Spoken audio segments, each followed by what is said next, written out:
कैलाश सत्यार्थी, एक ऐसा नाम जो किसी से कभी डरा नहीं। निर्भीक होकर उन्होंने अपने हर काम को किया, ऐसे ऐसे काम किए जिसकी हम कल्पना तक नहीं कर सकते।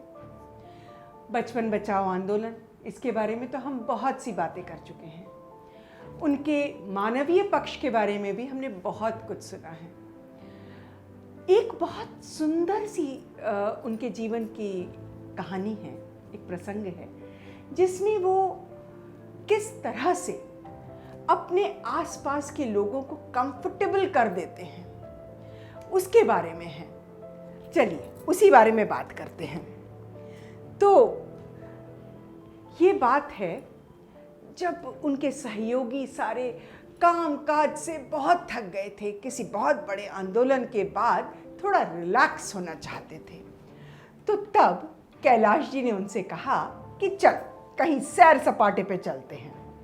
ऐसा वो बीच बीच में करते रहे हैं। तो ये जो बात मैं आपको बता रही हूँ ये है पुष्कर की। जी हाँ, वही पवित्र तीर्थ जो अरावली पर्वतों से घिरा हुआ है। तो 3 गाड़ियों में सब सहयोगी भर के और गए पुष्कर। अब एक मैडम को थोड़ा ताव आया, नई नई ड्राइविंग सीखी थी। उन्होंने ड्राइवर से कहा, भैया हटिए हम चलाएंगे। तो ड्राइवर बोले, अब भाई मैं तो नहीं दे सकता, भाई साहब से पूछ लो। जी हाँ, कैलाश जी को भाई साहब कहते हैं। तो अब ये गई, इन्होंने कहा, भाई साहब हमको गाड़ी चलानी है। भाई साहब ने कहा, क्यों नहीं चलाओगी भाई, चलाओ, लो दो भाई इनको दो चलाने। अब वो खुशी खुशी स्टीयरिंग पे बैठ गई, ड्राइवर पड़ोस में।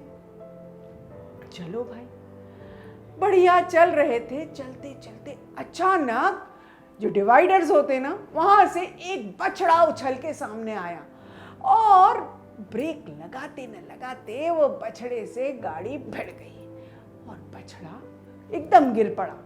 अब ये बछड़ा बहुत शैतान था, ये गिरा और उछल करके खड़ा हुआ और भागते हुए निकल गया। पर ये बेचारी मैडम बिल्कुल परेशान हो गई। इनको लगा इनके हाथ से कोई महा अपराध हो गया, तो रोने लगी कि मेरे हाथ से नुकसान हो गया, देखो भाई गाड़ी में कितना नुकसान हुआ है। उतर के देखा, हुआ था थोड़ा सा नुकसान हुआ था, पर इनका तो हौसला ही बिल्कुल ख़त्म हो गया। बोली, मेरे पे इतना विश्वास करके भाई साहब ने बोला हाँ चलाओ, और मैंने उनका विश्वास तोड़ा, और मैं तो बिल्कुल अब कभी हाथ नहीं लगाऊंगी गाड़ी में और कुछ नहीं करूंगी। मतलब उनने तो हथियार ही डाल दिए सारे। बहुत बहुत बहुत दुखी हुई। किसी तरह सब होटल पहुँचे।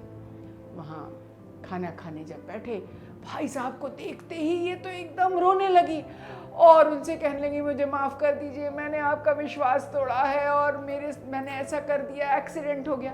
अरे बाबा, क्या एक्सीडेंट हो गया?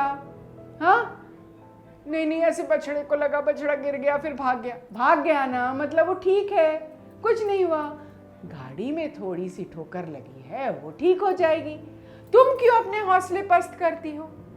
अरे भाई, मैदान में शहसवार ही गिरते हैं। हाँ, जो घुड़सवारी करते हैं, घोड़े पे बैठे ही तो गिरेंगे। वो क्या जो घुटनों के बल चलते हैं, वो कभी उनको गिरते हुए देखा है क्या तुमने? है? चलो भूल जाओ, सब बिल्कुल बढ़िया है। कल से तुम ही ड्राइविंग करोगी और मैं बैठूंगा तुम्हारे साथ। रोना धोना बंद करो। भाई इतना कॉन्फिडेंस जब अपने साथ के व्यक्ति ने दे दिया तो फिर क्या चाहिए। तो अगले दिन सवेरे फिर घूमने जाना था। तो मैडम स्टीयरिंग व्हील पे थी, पड़ोस में बैठे हुए थे भाई साहब यानी कैलाश जी, और गाड़ी चला रही थी। और वो कहते, अरे भाई इतनी बढ़िया गाड़ी चलाती हो तुम, हाँ काहे को डर रही हो, कभी कभी थोड़ा कुछ हो जाता है। अरे वाह, क्या कट लगाया, क्या मोड़ लिया है, अरे बहुत बढ़िया, तुम्हारी गाड़ी तो मक्खन की तरह चल रही है। और इन सब बातों से उनका हौसला इतना बढ़ गया कि वो तो फर्राटे से गाड़ी चलाने लगी और कहीं कुछ नहीं हुआ। वापस आ गए। कैलाश जी बोले, वाह तुमने तो बेकार हमें डरा दिया था, कि तुम कुछ कर बैठोगी। हैं, अब तो मैं हमेशा तुम्हारे साथ ही बैठूंगा, तुम ही ड्राइव करोगी और मैं तुम्हारे साथ चलूंगा। तो देखिए कितनी खूबसूरती से उन्होंने उन महिला के मन से एकदम ड्राइविंग का डर निकाल दिया। तो देखिए ये है कैलाश सत्यार्थी और ये है उनका तरीका कि किस तरह से आपके अंदर विश्वास, आत्मविश्वास को जागृत कर देते हैं। इसीलिए तो वो हैं हमारे भाई साहब कैलाश सत्यार्थी। नमस्कार, फिर मिलेंगे और नई नई कहानियों के साथ।